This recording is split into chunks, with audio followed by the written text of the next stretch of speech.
Hey guys, what's up? Welcome back to the Baddest cast. My name is Sjotyme. Mediocre Dude. And I'm just going to say my name, just without any words. Do we always have to do something like that, huh? Yes. You gotta be clever and No, I'm not. quirky. I'm absolutely never clever. No? Kramer, your thoughts? Very enlightening. Yeah.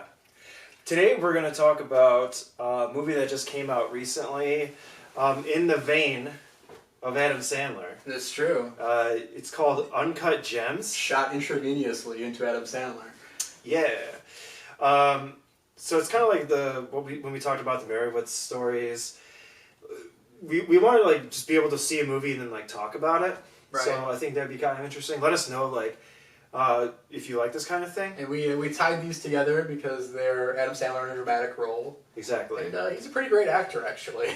I like Adam Sandler, and a lot of people call him like a one-trick pony and like cater to one sort of demographic audience, and it's like whatever, that's fine. And like, I think we've seen another side of him in this. He's definitely not the same old character he's always played in Uncut Gems. No, not at all. So, like, yeah, he's funny at times. Oh, and spoilers, guys, by the way. Oh, big time. These podcasts or whatever, movie reviews / talk about them, filled with spoilers. We're just going to talk about the movies. So, Right. But yeah, he usually does like comedy movies or whatever. A lot, like lately he seems to be kind of straying away from that, like the Merowitz story. It's not fully a comedy, it's like a drama as well. Mm-hmm. But this one just seems like it's just like very intense. It's like a drama. It's very much. And it's like hardly any comedy. And I think like because of that, it got a lot of mixed reviews. Like, very mixed reviews. Well, I think part of the reason it was maybe not to some people's taste was just how difficult it is to watch. Like, visually, it is so busy and disorienting. I'm glad that you brought that up because I remember so it was actually just like last week that we went to go see it, and it was after a recording of our podcast. Right. And we did it, and I was like just like ready to like just relax, chill. There was no relaxing and chilling in this movie. No. Like, yeah, I'm ready to like unwind like with the movie, but like as soon as we started watching it, well, not only did we get, this is unrelated to the movie itself, but we ended up getting seats in the very front row, so we had to like look all like... I just broke my neck. Yeah, and we ended up like moving like a row behind us, but like, and that alleviated some of it, but like the movie, the whole time I was thinking to myself like, dude, this movie's stressful, like this makes me feel stressed out. Right. And like I was like looking to chill out to a movie, and it's just... No, damn that. It just wasn't like... good for that, but I got through the movie, and when the movie was done, I gotta say I really enjoyed it. Mm-hmm. I recommend, like, you don't even have to be an Adam Sandler fan to watch this movie. I just think that, like, but you have to be in a certain mood for it. Like, maybe it's a good drinking movie, probably. That would just make it worse. Maybe that would make you depressed. Don't watch this hungover. Right. Don't watch this while you're feeling stressed out or depressed. But like Uncut Gems, but it's like an action stressful drama. Yeah, like the way that it's shot, like even like fairly tame scenes in most movies, it's just shot in this really bizarre, disorienting way. Like, you know, in a scene of just like, you know, a group of 3 characters talking, like the camera is like spinning around them. Yeah. There are just a lot of people in the scene. Like you might have like background characters that are actually in the foreground in this movie. Like the subject might be here and like relatively small. I don't know if this is going to mean anything to you. Yeah. And then like in the foreground, like in your face, there's like some random head. And that's like out of focus. Yeah, and that's the thing. Like, it just feels like there's so many close-ups in this. Like you're like right up in there. Right. And it's just. I also wanted to note it is like most of the film is shot on a wide-angle lens, which kind of distorts the background. Oh yeah, it does. That's interesting. Yeah. So like, other than that, that's like one of the like I guess the way they shoot it to make it feel like stressful and intense. Like, but you really feel like you're in there. Right. But if and like it's supposed to feel stressful because that's where the main character Howard is. Like that's what his life feels like. Right. And I really appreciate that. Yeah, like it's just the movie is just like him going through stressful event after stressful event. Like he basically has to like the main premise of the movie is that he's a jeweler. He has his own jewelry store, and he's like a gambler, and he just owes people money. He owes people for what seems like the mob money, and like it's just the movie is just basically about him like borrowing from Peter to pay Paul, right, kind of thing. And he seems to have this compulsion to just get a big score. Yeah, like that's the gambler addict in him. He's borrowing money, and he even gets the money to repay the loan, but he just wants to double down, make a bet on it, so he can come out ahead and still pay his loan, which is nuts. Yeah, so that's exactly how his character is. Like he's just a risk taker, and will do whatever he can. He's like addicted to it. Like a gambler would be addicted to gambling, just for the thrill of it. And when you're watching, you're just like what the fuck are you doing? Exactly. Like you have the money. Like what are you doing? It's centers based. And there's an NBA player. I don't know his name. Yeah. I forgot. They call him KJ most of the time. Okay. Kevin something, I think. Yeah. So, but the story. Okay. So that's who it is. It's basically like about a jeweler and his family. It follows the events of him having to like pay off like some people, but he gets like this big score, like a rock, an opal, or something like that. Yeah. And that's the central focus of the movie, of like the central material object. And an NBA player named KJ comes into the jewelry store, and he just like wants it. Like he feels like he plays for the Celtics. I don't know if they did it on purpose, like luck. Right. Luck of the Irish, right? Now, I did notice in the credits, they listed 3 real NBA games that they used in the production of this movie. So, real ones, huh? Yeah, the film takes place in 2012, and there were 3 different real NBA games that they used in like the footage of,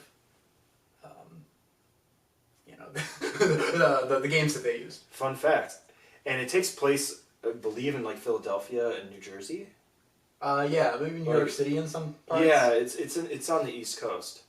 But Adam Sandler gets this this big score where he thinks like this opal is like worth $1 million or whatever, and then KJ, the basketball player, he needs it. He offers $175,000. He offers like $175,000. He really needs the damn rock because he thinks that like it gives him some sort of magic or some sort of like luck. Now I kind of wonder if Howard, Adam Sandler's character, kind of spun this tale deliberately and like thinks that it'll help him win the games that he's betting on. So that's like part of his angle as well. And that's a little bit further in the movie when he finally does sell it to KJ.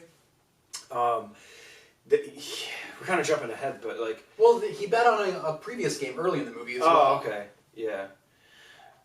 I forgot that when he let KJ borrow the stone. Oh, okay.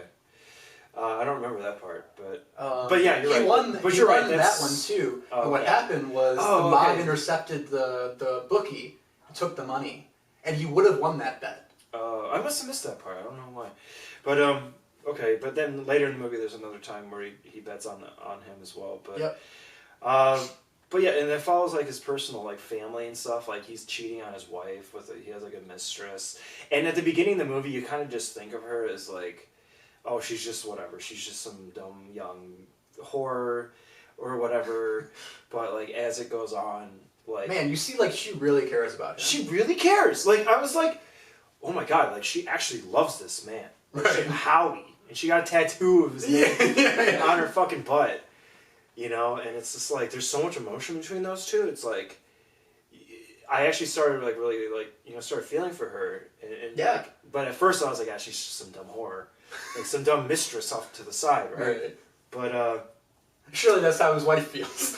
Yeah. So he's going through like problems with the marriage, problems with like potentially like losing us. Like I guess KJ also gave him like a Celtics ring to hold on to because he's letting him borrow the opal to test to see if he wants it. Championship ring. That's the collateral, and like then he's like even. And he immediately pawns that off. Like just, so that kind of just gives you an idea of like the stress that it just ensues like throughout the movie. Like there's never like any sort of rest or anything, and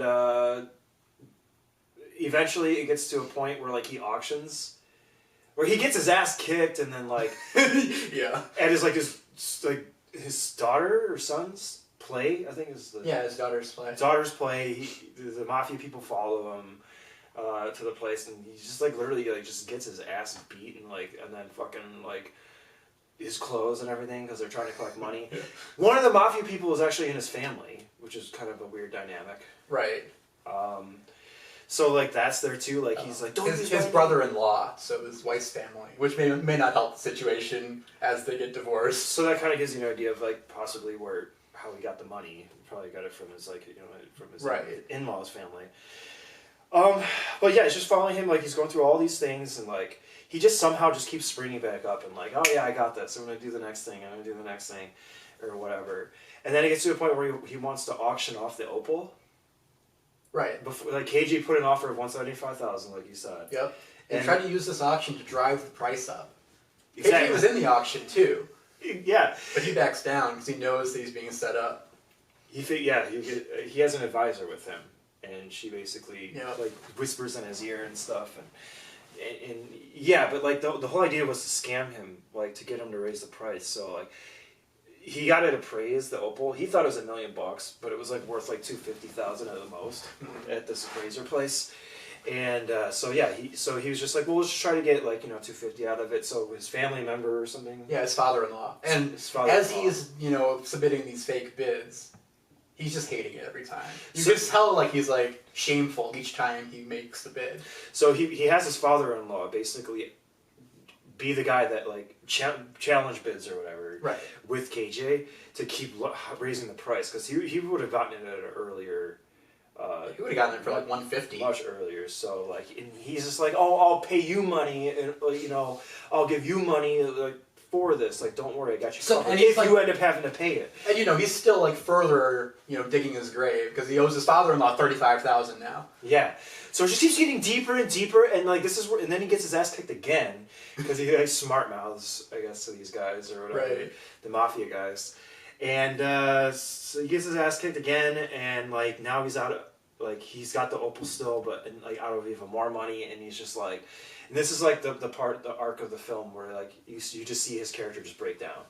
Right. And he's just like crying. He doesn't know what to do. He's trying to send everybody home for the day. And like this is where you see like the beginnings of like, oh man, this woman, the mistress, that he really feels for him, like because like she has so much emotion.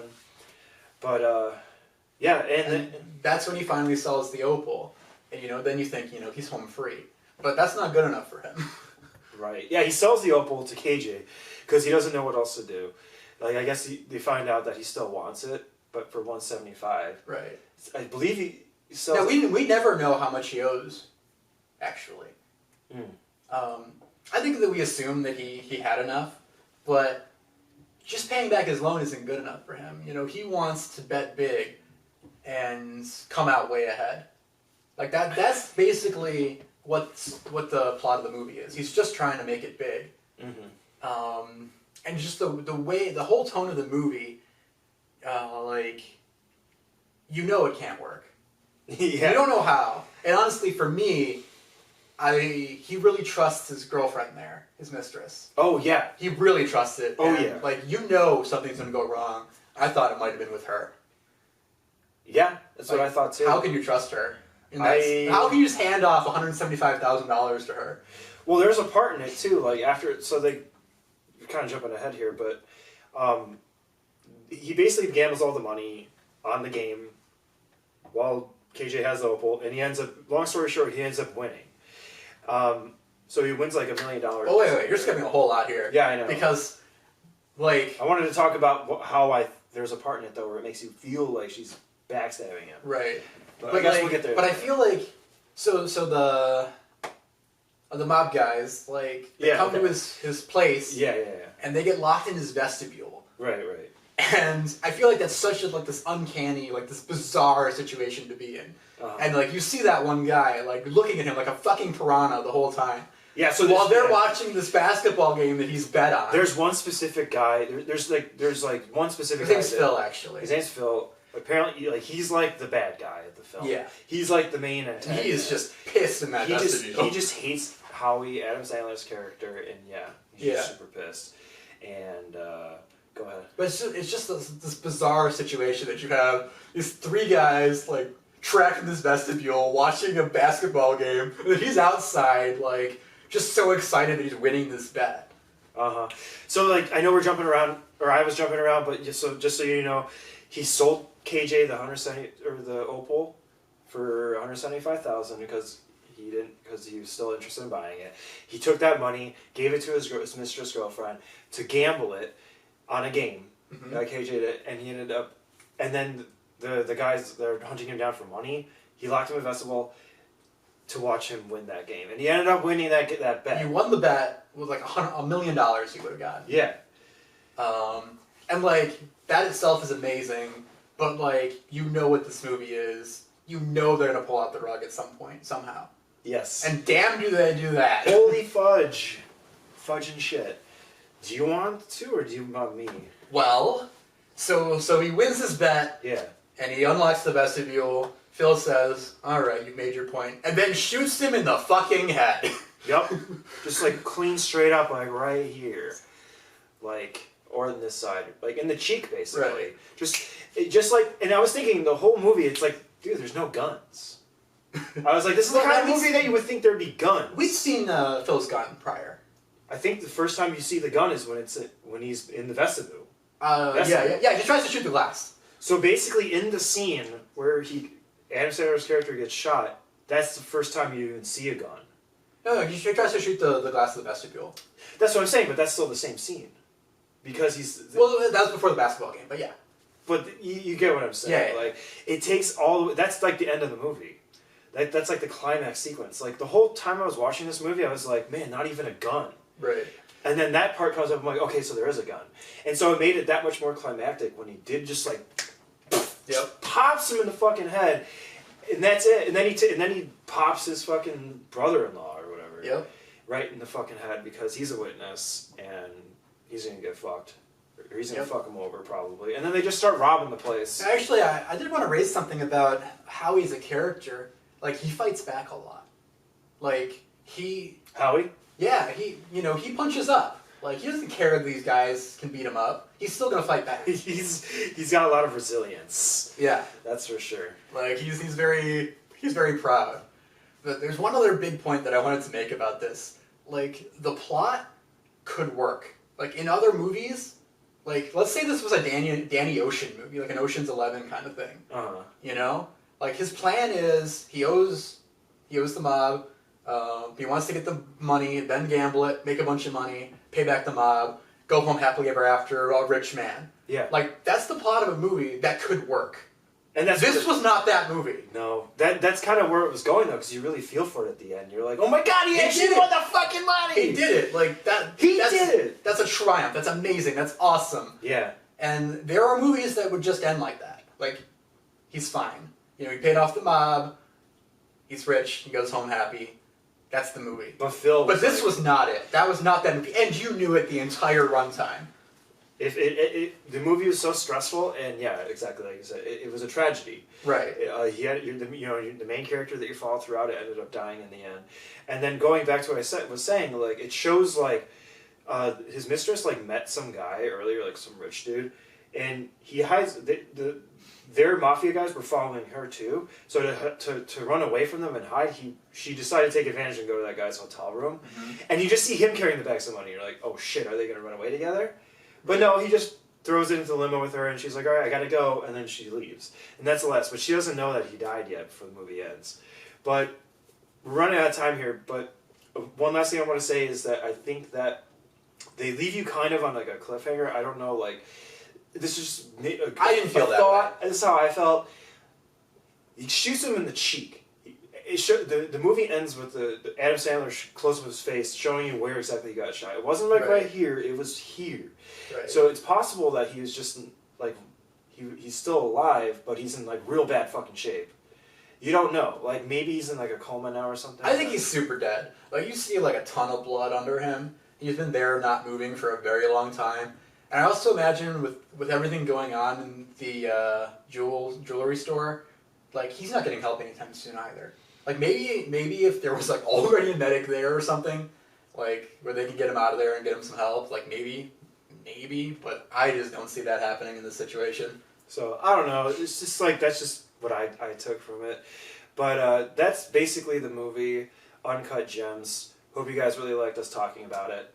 And Well, we already spoiled it, but check it out. Yeah. If you haven't, then this is a great sort of this is a great thing to listen to. Just like if you want to follow along and be a part of the discussion on the movie. So Right. Well, that timer means time is up for us. Thanks for watching. Thanks for checking in. See you guys next time. Yeah.